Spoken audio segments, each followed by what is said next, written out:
So, Ibu Liana dan juga Daniel, kita berbicara mengenai sustainability of your legacy enterprises ya, meneruskan legacy atau warisan kekayaan kepada generasi selanjutnya. Tapi saya ingin berbicara kepada Bu Liana nih, Bu, gini Bu. Mungkin ini ada di etnis lain tapi saya tidak tahu, tapi setidaknya saya bisa bicara dari saya. Saya kan Tionghoa. Orang Tionghoa punya paradigma seperti ini. Generasi pertama membangun. Generasi kedua meneruskan. Kalau generasi ketiga ngapain Pak? Waduh, itu katanya seperti itu. Nah, menurut saya dari kacamata Ibu seorang profesional dan juga ahli dalam bidangnya finansial, apakah ini masih relevan tidak sih paradigma seperti ini sekarang atau sudah berubah? Oke, terima kasih Pak Robert. Hari ini saya nggak tahu mimpi apa ya, didampingi dua pria cakep gitu. Mendampingi tante-tante gitu ya. Jadi begini, BCA saat ini sudah berusia 65 tahun. Ya, saya masuk masih dikelola oleh keluarga Sudono Salim. Ya, jadi saya hari ini sudah 32 tahun di BCA. Jadi pasti terjadi regenerasi yang sudah beberapa kali ya. Jadi saya pikir kalau selama ini ya pengalaman kami, kalau selama kita bisa tahu apa yang kita mau dan belajar terus ya, dan berusaha terbuka terus, hal itu saya pikir udah nggak relevan ya. Udah nggak relevan lagi Bu sekarang ya, itu paradigma lama ya. Ya, kita lihat banyak perusahaan di Jepang itu almost ada yang sampai hampir 1000 tahun sudah. Yes. Ya. Betul. Ya. Berarti itu paradigma mereka tidak mengerti saja Bu. Ilmu cara mentransfer, mendistribusikan legacy atau kekayaan kepada generasi selanjutnya. Tapi saya ingin melihat Daniel kan membangun DMLF Indonesia betul ya Daniel ya? So is the first generation kan berarti. Apakah masih terpikir atau sudah terpikir bahwa ini adalah sesuatu yang harus diteruskan oleh anybody? Bisa your employee, bisa your family, iya bisa tapi generasi selanjutnya. Selamat siang dulu nih kepada Bapak Ibu semuanya, sungguh kehormatan banget ya bisa bicara di sini juga sama Bu Liana juga yang pastinya di Wealth Summit, dan I think mungkin saya bakal berbicara dari pengalaman saya aja karena saya ngerasa kalau di bagian bisnis Bapak atau Ibu di sini kayaknya jauh lebih experience dari saya.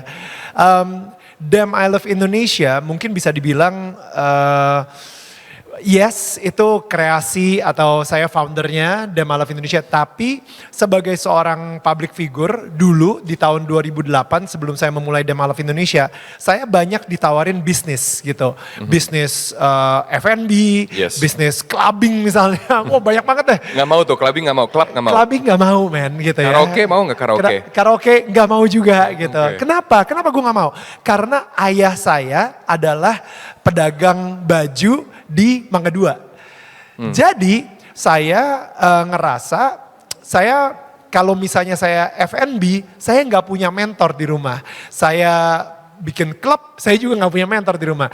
Tapi saya ngerasa untuk bikin kaos atau brand baju, saya mempunyai mentor yang sangat luar biasa sekali di rumah, yaitu ayah saya sendiri. Dimana saya bisa bertukar pikiran, saya diajarin banyak banget soal pengiriman barang, bagaimana cara mendistribusikan dan lain-lain. Nah, knowledge saya jagonya di branding. Sehingga saya bilang sama ayah saya, udah saya pengen bikin brand Damn I Love Indonesia. Dan ayah saya pertama agak-agak khawatir, tapi ternyata ya bisa bertahan sampai hari ini gitu. Nah, so I think itu dua hal yang saya lihat gitu. Pertama, generasi muda punya knowledge-nya. Dimana saat itu knowledge saya adalah saya pengen menggunakan social media.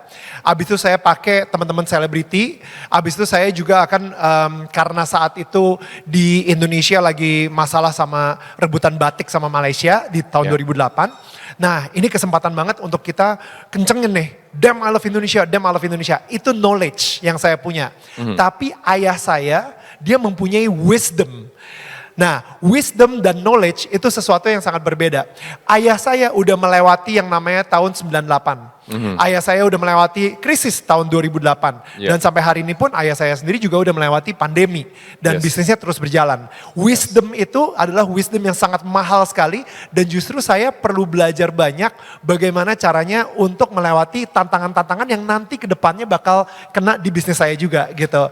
Nah, sehingga sekarang ini saya ngerasa kalau misalnya di Damn I Love Indonesia, saya selalu tanya wisdom dari ayah saya, tapi Ya. menggunakan knowledge dengan apa yang saya tahu sekarang melalui sosial media yang mungkin udah nggak ini lagi sama ayah saya. Ya. Begitu juga untuk kedepannya nanti untuk anak saya akan ngeliat nih apakah passion dia bakal di situ, dia punya experience, dia punya knowledge dan dia pengen lebih mengarah ke situ atau enggak. Kalau misalnya enggak, ya that means saya hire professional. Yeah. Tapi kalau misalnya iya, yang pasti saya akan sangat fokus dengan memberikan wisdom dari apa yang gimana bisnis saya ngelewatin tahun 2008 dan pandemi dan itu yang wisdom yang akan saya share ke anak saya dan dia akan jualan baju Demalove Indonesia di metaverse dengan menggunakan kripto. Transaksinya BCA kan tapi. Transaksi Harus. BCA sendiri bakal Harus. buka nanti di Iya metaverse kan, soalnya harus kan. itu loh Neil. Iya gitu. Iya. Jadi gue sendiri juga gak tahu tuh nanti tuh tahun-tahun berapa puluh tahun dari sekarang kan. Jadi kita gak pernah tahu gitu. Betul, tapi kan gini, kenyataannya kan tidak seindah itu kan Neil. Maksudnya gini, tidak banyak anak-anak yang mungkin dapat menghargai wisdom orang tua. Kalau menurut saya, mungkin masalah bapak dan ibu sekarang adalah mentransfer kekayaan ke generasi selanjutnya, di mana generasi selanjutnya berpikir mereka lebih pintar dibanding orang tuanya. Sorry ya, tapi maksudnya lebih Iya. pinter emang secara teknologi, secara sosial media dan lain-lain emang lebih pinter gitu. Mungkin, tapi kan wisdom itu kan penting Wisdomnya sekali itu yang, dalam bisnis tapi kan. belum tentu mereka lebih bijak. Bener gak sih Bu? Betul, nah Benar. Ini kayaknya saya mesti begini-begini terus. Sorry. lihat Daniel aja Bu, biar seger, nggak apa-apa. I learn juga ya dari anak muda. Jadi sama benar persis ya.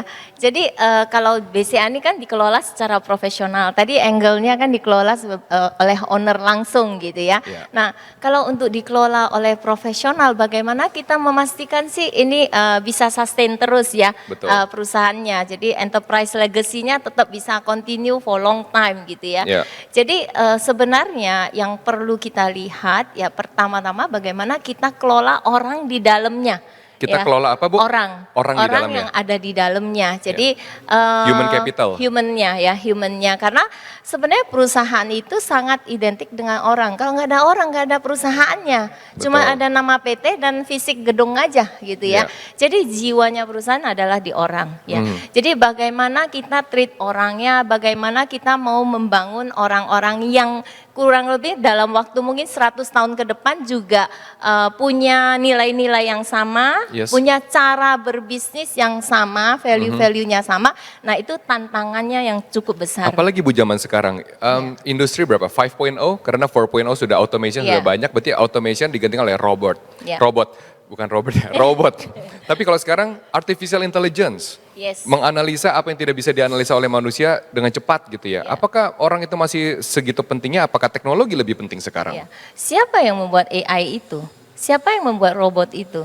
Manusia, Manusia. ilmuwan, ya. Ya, jadi ujung-ujungnya tetap manusia ya karena yang bisa mengembangkan atau membuat dunia ini lebih baik itu ujung-ujungnya adalah manusia. Saya sedikit ya saya sering nonton Tetangga Kamu dari yang Ya, Ibu Daniel. tetangganya Jadi- Daniel juga ya Bu ya? Iya, jadi ini ya sedikit menyinggung Tuhan dan sebagainya. Jadi yang kita maknai itu adalah kalau kita itu diciptakan oleh Tuhan di dunia ini tidak untuk begitu hidup aja kemudian kita dipanggil dan selesai. Kita Iya. tentunya harus meninggalkan suatu legacy yang membuat dunia ini lebih baik gitu ya. Yes. Nah jadinya memang setiap manusia itu harusnya kita bisa berkontribusi untuk membuat manusia itu lebih bermakna. Oke. Ya, jadi yang kita lakukan dalam skop perusahaan adalah setiap orang yang memilih untuk bergabung dengan BCA, kita malah meminta para leader, para rekan kerja untuk berpikirnya bersyukur karena mereka memilih kita untuk masuk.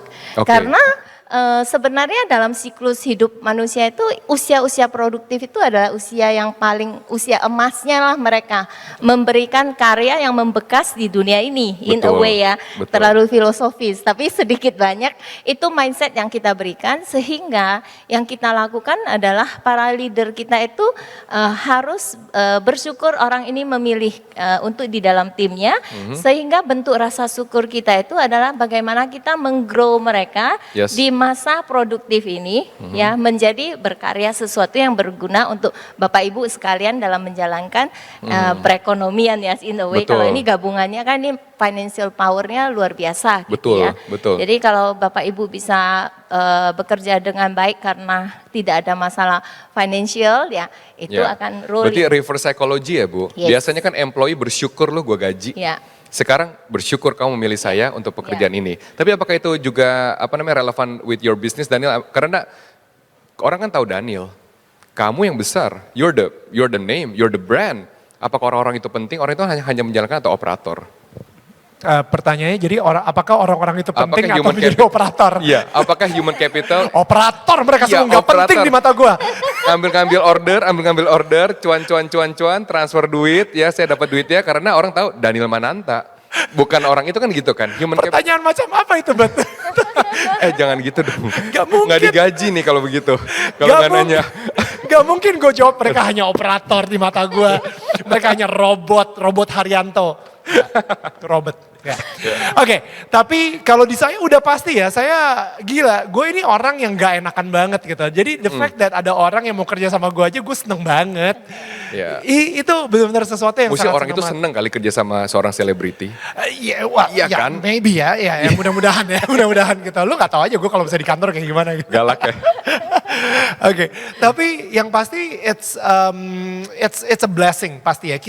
Saya selalu bilang sama diri saya sendiri, wow, the fact that saya mempunyai PT, the fact that saya ada orang-orang yang kerja sama saya, kita selalu bersyukur juga. Saya selalu bersyukur banget. Dan mungkin rasa syukur, rasa grateful itu yang membuat PT ini pun juga mempunyai culture gitu, Yeah. budaya yang menjadi grateful juga dan orang-orang pun juga bahagia gitu. Kayak Robert kan kemarin sempat ngobrol, iya ya Neil ya kayaknya lu bilang sama Bu Liana, kok kenapa ya satpam tuh di BCA kenapa senyum mulu gitu setiap kali kita benar. masuk. Ya kan, Ini minum apa sih pagi-pagi kok senyum mulu seharian? Ini waras gak sih kan gitu kan? Karena ketemu saya senyum. Saya salah masuk kamar senyum. Saya salah masuk gedung senyum. Saya ke Menara BCA, saya salah lantai, dianterin disenyumin. Itu senyumnya dari hati loh, bukan Iya, senyum benar. fake Tuh, loh. tuh. Wah, Bapak dan gila. Ibu merasa tidak? Setiap kali ke kantor BCA, dimanapun, cabang apapun, tingkatnya sapamnya senyum. Bener nggak? Betul kan? Nah, dilanjut. Jadi sebenarnya yang kita tekankan begini, biasanya kan kita yang punya kuasa, yang punya perusahaan itu kalau bicara pola lama kita akan berpikir, saya bayar kamu harus kontribusi dong, in Yes. a way like that. Tapi ini harus di switch bahwa sebenarnya karena dia memilih kita berkewajiban untuk mendevelop dia. Karena this is waktu emasnya mereka pada usia-usia produktif. Iya. Jadi kalau kita tulus mau mendevelop mereka, and they know that gitu ya, akhirnya mereka pun akan dengan tulus mengkontribusikan apa yang bisa mereka berikan kepada kita. Yes. Jadi mindsetnya di switch ya. Zaman-zaman dulu kan begitu saya bayar ya, I have to get back whatever I pay for, Betul. even if possible more than that gitu Yes, kan. Zaman betul. dulu kan seperti itu. Tapi kalau kita coba switch pikiran kita bahwa they choose us in their best time of their life. This is our obligation. Jadi lebih ke arah kewajiban kita untuk develop mereka. And they will know that. Ya, Yes. kalau kita ada action, program-program yang kita tunjukkan, dukungan-dukungan, pendampingan yang kita tunjukkan, they will know that. Wow. Jadi tanpa kita push yang bagaimana, biasanya mereka akan berasa they Yeah. have to give back gitu, something like that. Betul. And it's more special karena it comes from one of the biggest bank Yeah.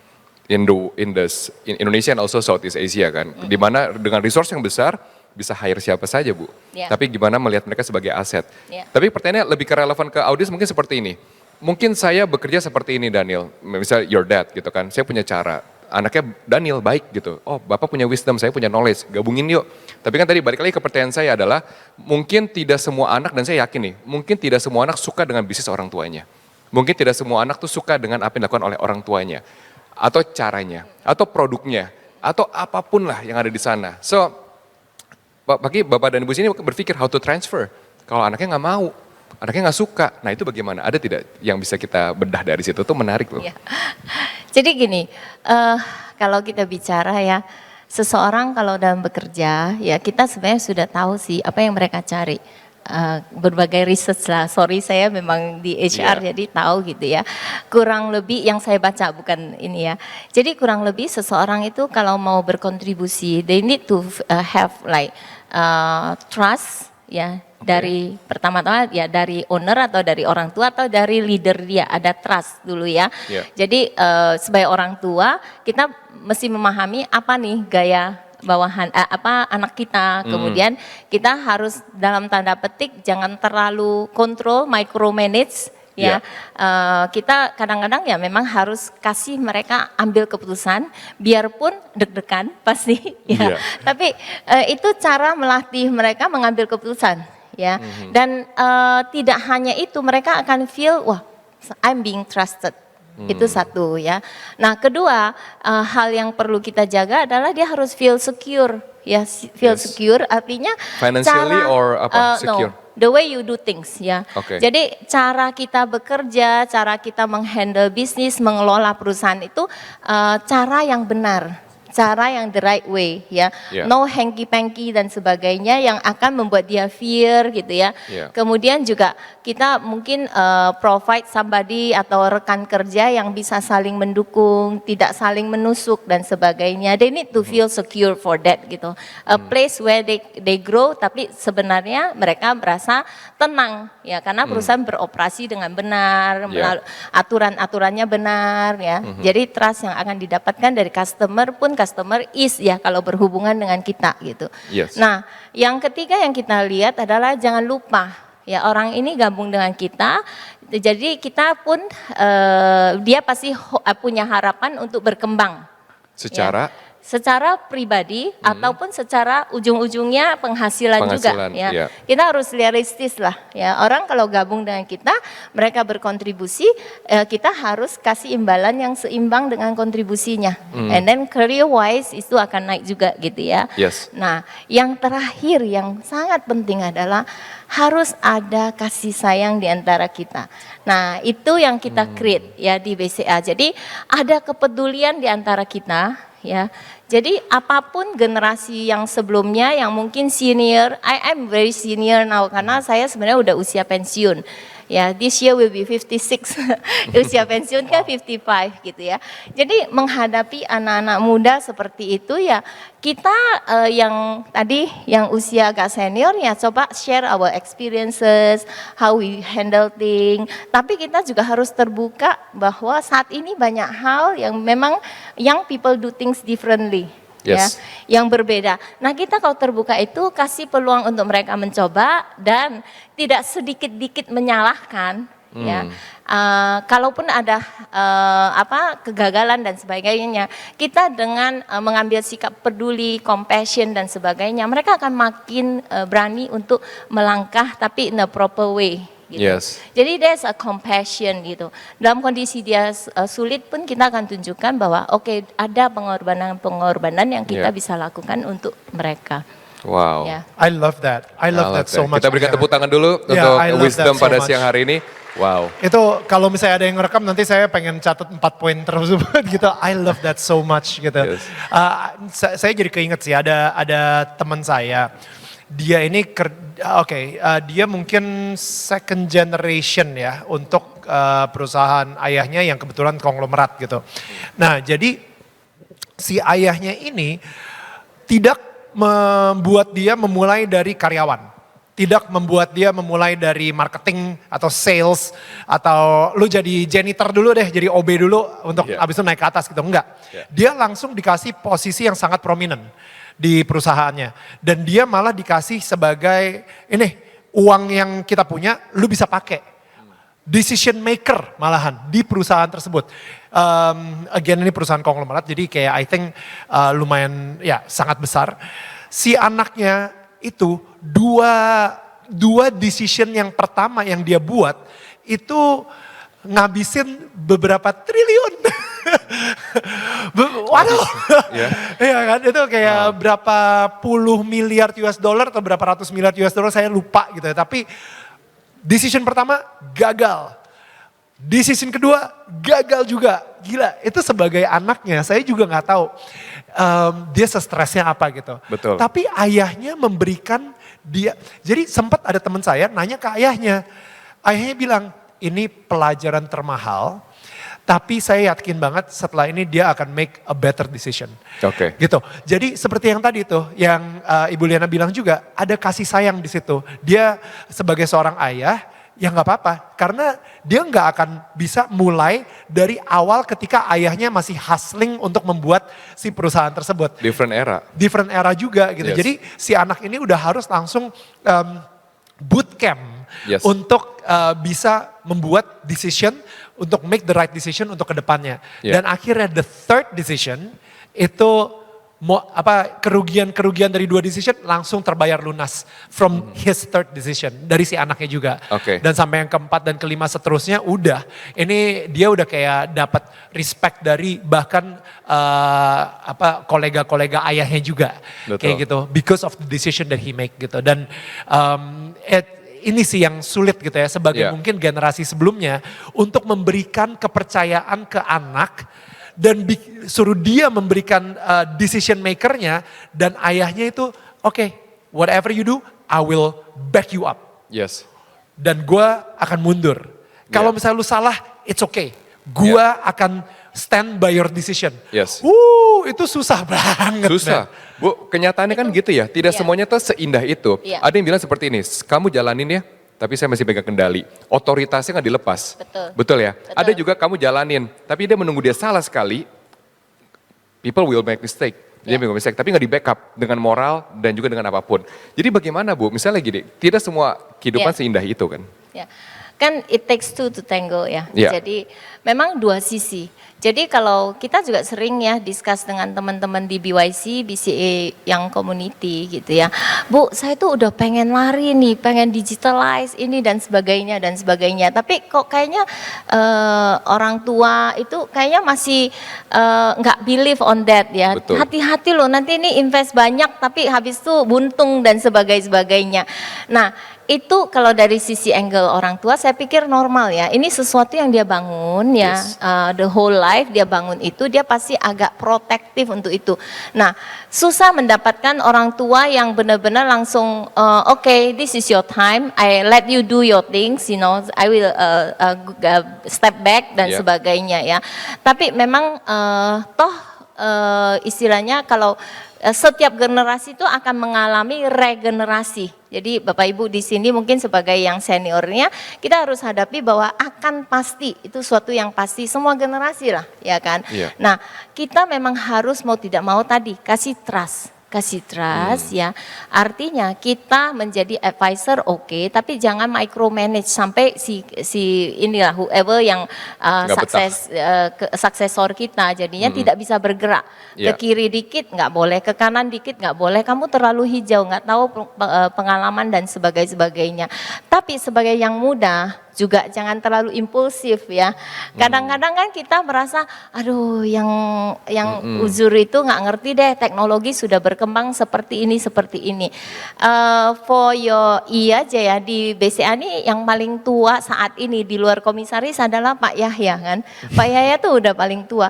Tapi teknologi wise ya, kita ini bisa kalah sama beliau. Ya, jadi makanya biarpun yang muda merasa sangat canggih dan cepat, sebenarnya yang umur senior pun sangat bisa untuk mengikuti. Yes. Karena everything yang digital sebenarnya dibuat easy. Iya. Kalau nggak easy nggak laku. Betul. Ya kan, Iya. itu syarat utama UI UX ya orang Iya, bilang ya. UX. Itu harus easy, harus gampang gitu ya.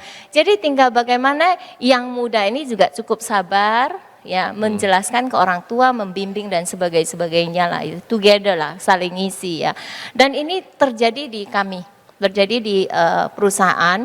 Tapi yang paling penting satu adalah trust ya, giving trust to young generation. Anyway, they will run your company later. Jadi mau nggak mau memang kita nggak mungkin akan nemenin mereka terus-terusan ya.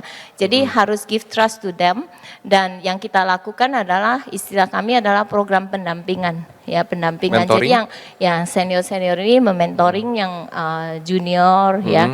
Tapi yang make decisions ujungnya tetap yang muda. Betul. Yang memang sudah ditunjuk untuk melakukan tugas itu. Nah, yang menarik kan mungkin yang di sini juga pada kenal Pak Arman. Pak Ya. Robert juga kenal, Ya. Pak Daniel juga kenal ya. bro lah, jangan Pak ya. Iya. Nah, Yang katanya suka naik busway itu Bu, iya, ke iya, kantor, bener. ya kan turun Nah, di dia halte kan depan. punya payung sedikit ya, selain Iya. profesional juga anaknya shareholder majority kita ya. Iya. Tapi yang kami sangat happy adalah tidak pernah interfere on our decision making. Jadi benar-benar let go and then trust us. Iya. Ya. Iya. Kalau orang dikasih wewenang, dipercaya, biasanya orang malah lebih hati-hati dan lebih bertanggung jawab atas apa yang dilakukan.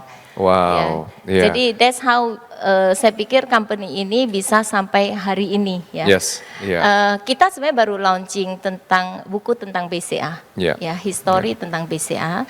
Dan waktu itu kami mengundang Pak Mokhtar Yadi internal ya event untuk launching. Pak Mokhtar ini kan sebenarnya bapak banker BCA, bapak banker Indonesia. Betul. Ya, Lipo Group. Ya, you can read dia punya biografi. Dia sudah bangun banyak sekali bank, banyaklah jumlah bank yang cukup sukses waktu masa dia. Tapi beliau mengatakan yang hari ini sampai sebegini besar, survive dan sebagainya adalah BCA. Why? Karena key suksesnya ada regenerationnya Yes. itu sangat Betul. bagus gitu. Betul. Ada trust yang diberikan dari generasi ke generasi yang berikut. Iya, saya setuju sih. Salah satu kisah sukses antara memasukkan profesional ke dalam bisnis keluarga, itu mungkin contoh nyatanya adalah BCA.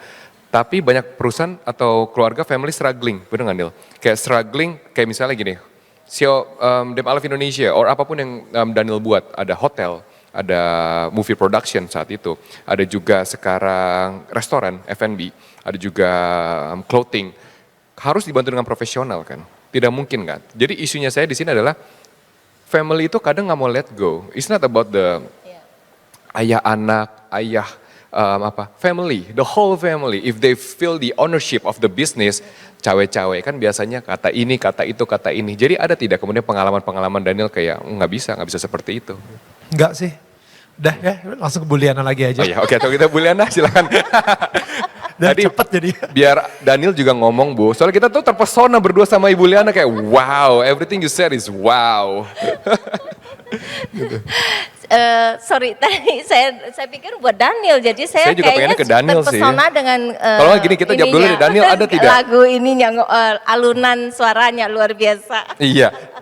Oke, Daniel dulu lah ya Bu ya, biar Enggak, kita juga karena Daniel. kalau gue sih udah jelas lah, anak-anakku masih kecil, jadi udahlah Iya. profesional aja gitu, no problem at all gitu. Makanya kalau misalnya apakah gue lumayan, tapi sebenarnya yang saya penasaran nih Bu Liana nih ya, Bu Liana tadi bilang kalau misalnya ini adalah tahun pensiun ya kan untuk Bu Liana gitu. Nah berarti kalau misalnya dan Ibu Liana tadi bilang regenerasi itu inevitable, itu pasti akan terjadi untuk semua orang. Itu artinya akan ada seseorang yang menempati posisi Bu Liana setelah ini. Gimana cara Bu Liana bisa mempercayai orang tersebut dan misalnya nanti ketika Bu Liana udah pensiun gitu ya, pasti Bu Liana juga gatel gue nih ngeliat kerjaan dia.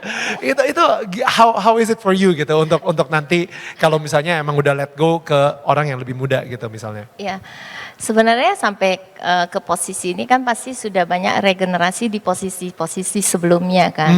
Jadi memang kan orang selalu bilang tugas leader yang paling penting adalah creating a better leader, ya kan. Wow. Jadi memang yang terjadi adalah kalau memang sudah kita persiapkan pengganti itu memang harus jauh lebih bagus dari kita. Karena yang dia hadapi saat nanti dengan waktu kita masih menjabat pasti totally different. Pasti akan jauh lebih menantang kan. Nah yang key indicatornya sebenarnya setiap unit kerja yang waktu saya dipromot kan saya meninggalkan yang posisi sebelumnya. Kalau ada yang bilang, masa Ibu Liana dulu lebih enak, berarti I fail. Wow, Jadi harusnya memang masa saat inilah dia paling bagus gitu ya. Nah ini yang kita berusaha tekankan kepada leader-leader kita gitu. Nah memang perjuangan ya. Ini honestly I'm a normal person juga ya. Bahwa kadang-kadang ada pride, ada apa gitu ya. Ego. Tapi begitu kita hadapi seperti itu, kita punya mindset seperti itu. Once benar-benar itu terjadi, kita nggak feel anything loh. Kita malah feel kayaknya, jadinya saya sekarang bisa fokus yang saat ini. Yang ini going much better than when I was there. gitu ya. Nah ini budaya yang harus ditanamkan dan itu tidak bicara hari ini kita ngomong gitu besok jadi ya.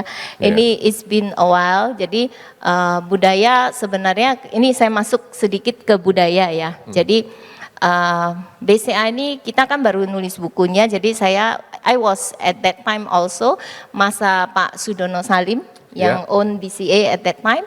And it was also ada anaknya seperti Pak Arman gitu ya, Andre Halim gitu ya, yang mengelola perusahaan ini. Dan masa itu beliau sudah, saya witness ya, beliau sudah bilang saya akan fokus ke dua hal, SDM dan teknologi. Oke. Ya, jadi it was long time ago kita sudah sangat believe on dua hal. Satu, teknologi itu menyangkut proses ya, proses yang dilakukan dan sebagainya itu harus cepat, tepat dan selalu berkembang. Tapi yang membuat itu happen harus orangnya juga bisa seiring dengan perkembangan teknologinya.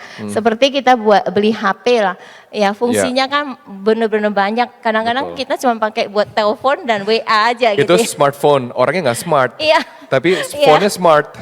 Ya, jadi komitmen BCA itu dari dulu sudah itu, dari Pak Andre Halim itu. Dan beliaulah yang awal-awalnya yang meng-create bahwa service itu penting. Service itu penting. Bagaimana kita bisa memberikan yang terbaik kepada nasabah itu tidak hanya bicara solusi keuangan. Harus bicara human touch ya. Human hearts? Human touch. Human touch-nya.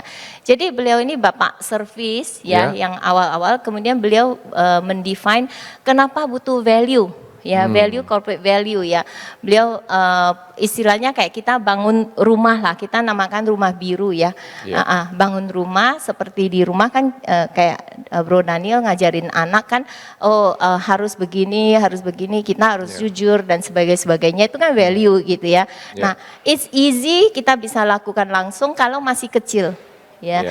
Tapi begitu itu growing banyak sekali, pemahamannya itu bisa jadi bervariasi ya karena jumlahnya banyak, jumlah karyawannya banyak, kemudian juga diversity dari orang-orang yang kita rekrut atau orang-orang yang ada di dalam perusahaan kan beda-beda, masing-masing di brought up dengan value family-nya yang berbeda-beda gitu. Nah, bagaimana kita menyatukan suatu paham value bahwa ada di perusahaan ini adalah seperti ini. Nah, sehingga kita membuatlah namanya value itu. Betul. Ya. Nah, value itu harus memang sudah ada, hidup di dalam perusahaan. Nah, kita sarikan, kemudian kita membuat secara secara tertulis, ya. Kenapa? Tujuannya adalah agar nanti kan ada regenerasi kita rekrut orang lagi atau orang dalam yang tadinya memahami value ini sebagai ini. Nah, ada suatu standarisasi terhadap value tersebut. Yang masuk pun kita sudah saring harus sesuai itu, gitu ya. Jadinya ini yang going on sampai hari ini ya. Jadi didikan keluarga lah ya, kayak personality yang kita mau atau kultur yang kita mau di keluarga. That's so good. Jadi kayak mungkin karakter kali ya. Jadi ketika kita mengajari anak kita tentang integritas, apakah integritas itu penting di bisnis kita gitu. Nanti dia akan dihadapkan dengan mungkin kalau sekarang ini integritas, kayaknya semua orang kalau misalnya untuk urusan seperti ini udah tinggal nyogok aja, misalnya seperti itu. Shortcut. Ketika anaknya ngelihat, dia nyogok aja, berarti nanti ketika anaknya itu dihadapkan dengan masalah yang sama, mungkin dia akan ngelakuin hal yang sama dengan cara yang berbeda. Karena caranya udah lebih modern. Tapi kalau misalnya kita tetap keep integritas kita, kita lebih pentingin bisnis kita mempunyai integritas daripada untung yang mungkin lebih banyak sih, tapi tetap aja kita lebih penting integritas supaya kita bisa tidur lebih tenang malamnya, misalnya seperti itu. Betul. Nah, itu value tersebut nanti akan dibawa sama anak kita juga gitu ya. Betul. Oke, ayah saya dia sangat menjunjung tinggi integritas. Berarti ketika nanti dihadapkan dengan masalah yang mirip gitu ya, dengan knowledge yang udah jauh lebih teknologi udah ke depan segala kayak gitu, tapi dia mempunyai value yang sama dengan ayahnya. Betul. Kayak gitu kali. Setuju. Lebih mementingkan employee daripada keuntungan, lebih mementingkan bisnis daripada, lebih mementingkan kelangsungan dari setiap staff daripada bisnisnya gitu. Misalnya saya nggak tahu ya, maksudnya yang penting integritasnya terjaga gitu misalnya. Betul. So Daniel pas banget ngomongin value because he's a man of value gitu kan, value. Dia dari bisnis, namanya Damn I Love Indonesia.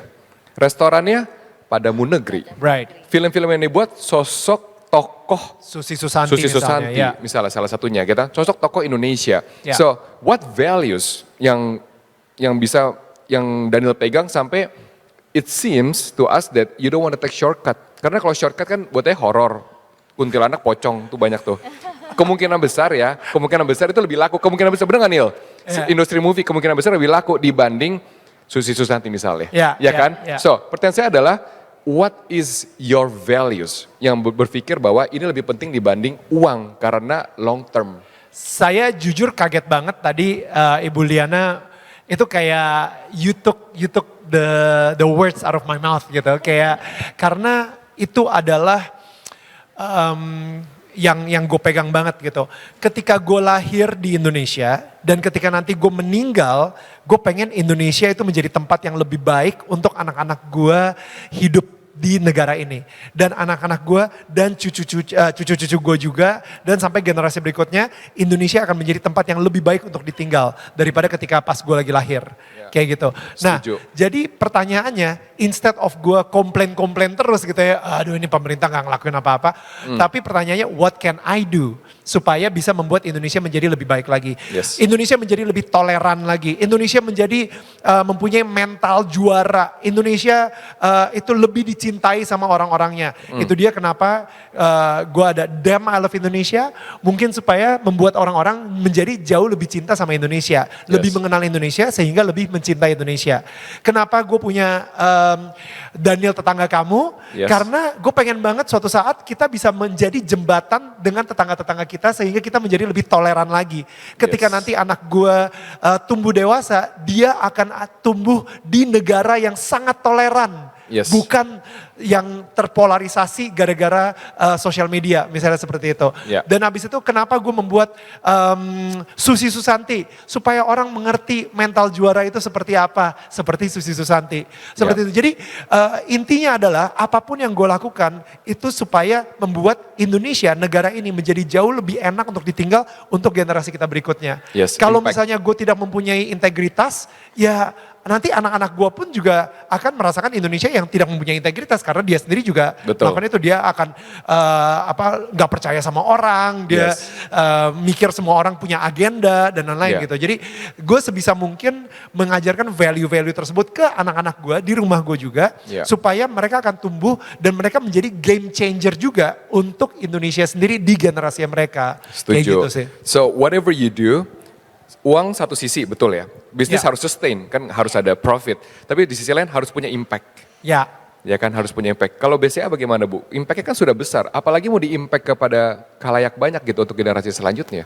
Ya, impact sudah besar itu justru tanggung jawabnya makin berat kan. Makin harus memastikan ini sustain. Sustain dan cara kita bisa sustain itu harus mengikuti perkembangan yang terjadi. Dan as you know perkembangan kan luar biasa cepat, dahsyat ya. Jadi kita pun ya harus benar-benar sangat lincah ya mengikuti itu gitu. Tapi tadi kembali ke values ya.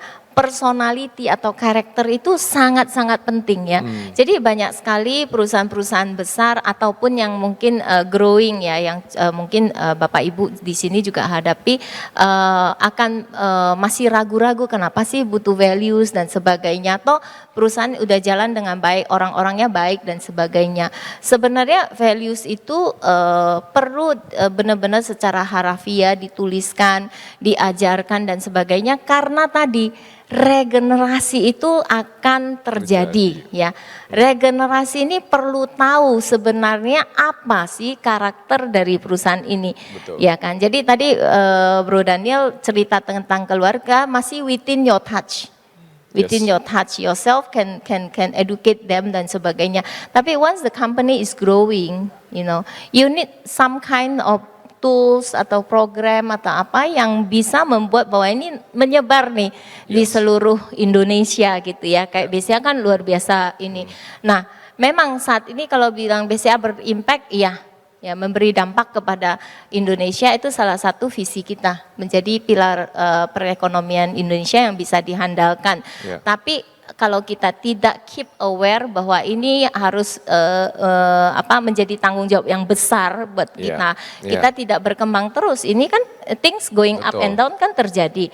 Nah, bagaimana sebelum itu down kita up lagi. Nah, ini yang tantangan-tantangan kita. Different generation, different challenge.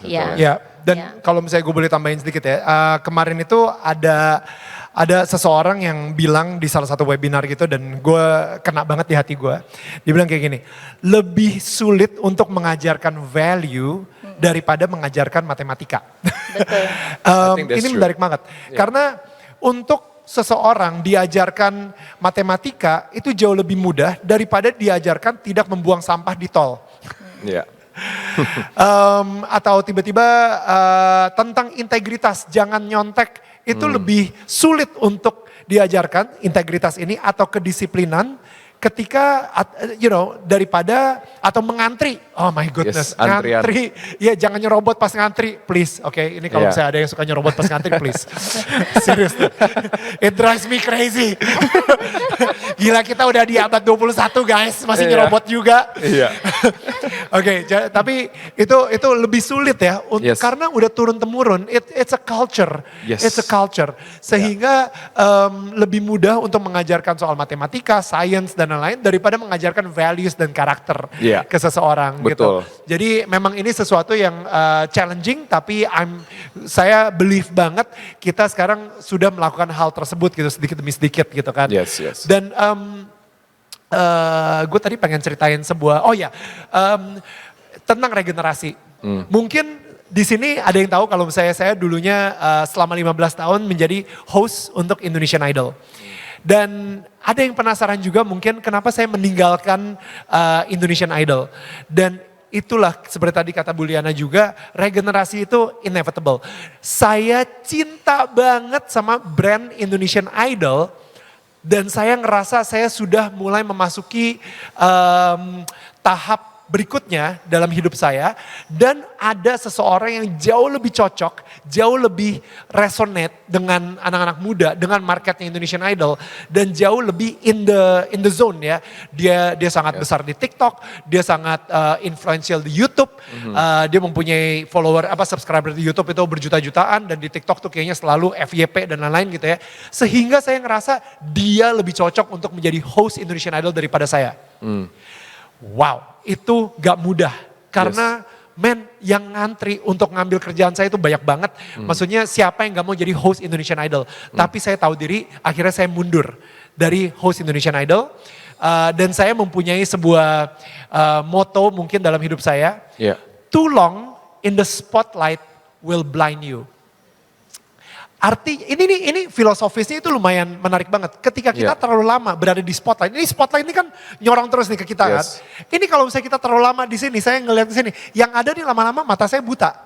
Karena spotlightnya ini kenceng banget. Gitu. Butanya itu apa? Buta bukan cuma mata aja. Saya buta sama pertemanan saya. Karena saya insecure. Saya pengen selalu ada di sini. Selalu ada di atas panggung. Saya gak mau ada orang naik ke atas panggung untuk menggantikan posisi saya. Sama juga dengan generasi sebelumnya yang mungkin mempunyai bisnis dan dia gak percaya sama generasi berikutnya yang akan menggantikan dia.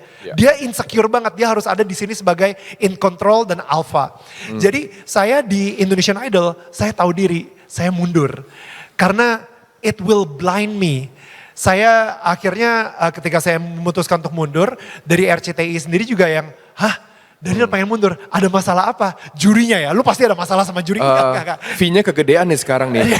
Fee-nya kemahalan. Pasti ngurusin cuan ya, duit ya gitu. Gak kuat nih bayar Daniel. Bukan gara-gara itu ya, oh Daniel udah ketuaan nih kayaknya capek. Enggak juga, gue mau maraton minggu depan. Gitu kan, jadi kayak enggak, bukan karena itu. Jadi karena apa? Karena gue terlalu sayang sama brand Indonesian Idol. Jangan sampai gue terlalu ngontrol Indonesian Idol. Akhirnya brandnya jadi jatuh dan it's time for me to let go. Dan ketika gue let go, Boy William itu rekomendasi dari gue juga. Udah minta Boy William tolong untuk gantiin gue di host Indonesian Idol. Wah Neil, tapi dia gak se-influential. It's okay. Gue sendiri juga awal-awal Indonesian Idol butuh 3 tahun kok. 3 season untuk akhirnya bisa jadi seperti sekarang. Pasti. Jadi kasih dia Boy William untuk gantiin gue. Lama-lama orang akan ingat Boy William dan dia akan melupakan gue. It's okay. Maksudnya untuk Indonesian Idol gitu ya. Yeah. It's okay gitu. Seasonnya udah berubah. Yes. Dan itu butuh kerendahan hati Yeah. dan kelapangan Wisdom. dada, wisdom, Yeah. experience yang akhirnya mengizinkan Boy William. Dan pada saat yang sama Dem I Love Indonesia juga kayak gitu.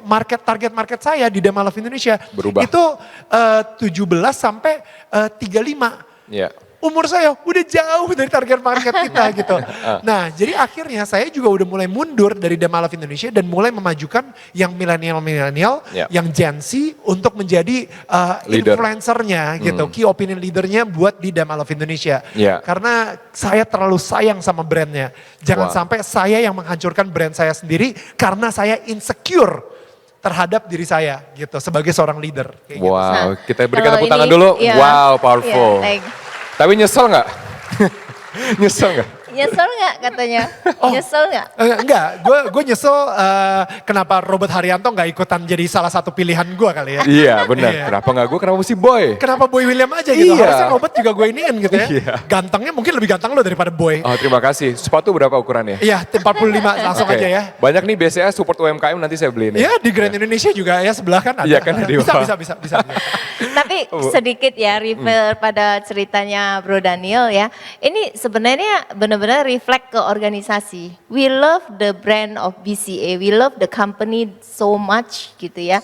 That's how come dia bisa long lasting seperti ini. Kalau orang-orang di dalamnya bisa punya wisdom seperti Bro Daniel ya. Yes. That's what yang Pak Mokhtar Riyadi sampaikan bahwa Betul. ya orang-orang yang meninggalkan perusahaan ini waktu masanya sudah berhasil create seseorang yang lebih Yeah. baik kayak Boy William-nya. Betul. Dan orang yang meninggalkan itu dengan rela gitu ya. Yeah. Dan mereka groom. Betul, Luar biasa. keren banget. So, if you love your business so much, you love your creation, your brand, anything, you know the right time when to step back, When to let go. when to let go. When to let go. Gitu Ya. loh. Itu kuncinya. Berarti kalau kamu tidak tahu kapan, berarti kamu tidak cinta-cinta banget. It's not the best interest of the company. Iya. It's the best interest of you. But the company live long Iya. for generation to come. Iya. But Dan dampaknya jauh lebih besar.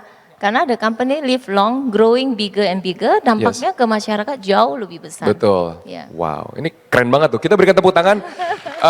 Seperti nonton podcast ya Bapak Ibu ya. Semuanya stun gitu dengerin pembicaraan Bu Liana juga Daniel. Keren. Tapi gue Keren banget. penasaran sih Bu Liana, Ya. kalau misalnya ya kayak tadi pertanyaan Robert tuh bagus banget. Kalau misalnya anaknya itu terlalu gengsi untuk menggantikan posisi ayahnya. Banyak loh. Gengsi. Gengsi.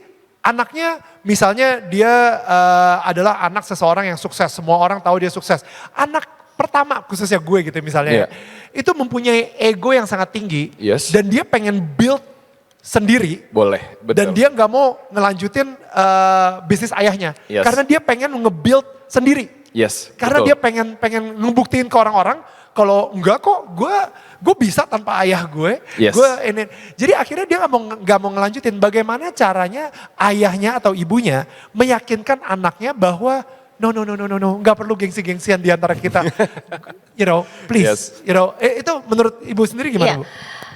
Menurut saya ya, tiap orang kan punya kelebihan masing-masing ya, punya berbeda-beda lah. Orang tua bisa berbeda dengan anak juga gitu ya.